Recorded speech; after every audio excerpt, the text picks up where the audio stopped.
waxaa jira haween badan oo aad ugu dhibaatooda in lamaanahoodu uu dumar eeg badan oo tii wadada maraysaba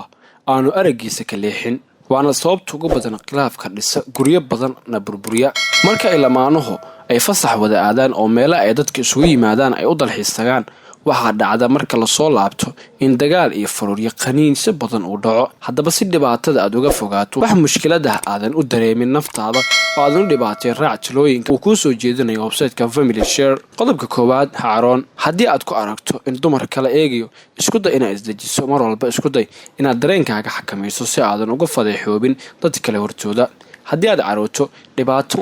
baad ka sii qaadaysaa marka aad guriga wada aadaan si degan goladood arinta qodobka labaad haddii lamaanahaaga aad ku aragto inuu kuwa kale isha la raacayo weydii su'aalahan maxaa samayn lahayd haddii aad booskayga joogto maxaa samayn lahayd haddii aad i aragto anigoo rag kala eegaya arrintaasi waxay ka dhigaysaa inuu qirto in wax uu ku dhaqmayo uu ku dhibay oo dareenkaagana waxyeeleeyey qodobka saddexaad naftaada daryeel lamaanahaagu inuu dumar kala milicsado waxaad u joojin kartaa inaad udug u noqoto qof soo jiidasho badan quruxdaada nadaafadaada iyo jalaqsanaantaada ku dadaal arrintaasi waxay dareensiinaysaa muhiimadda shakhsi ahaaneed uu leeyahay cid kalena inuu milicsado way adkaanaysaa dareensii jacaylka aad u hayso si mushkiladda aad u xaliso waa inaad lamaanahaga dareensiiso inaad jeceshahay adigoo muujinaya jacaylka iyo galgacaylka aad u hayso xilliyada qaar waxaa lama filaan uga dhigi kartaa cashar romantic ah oo shumacyo badan si jawiga aad u wada bedelataan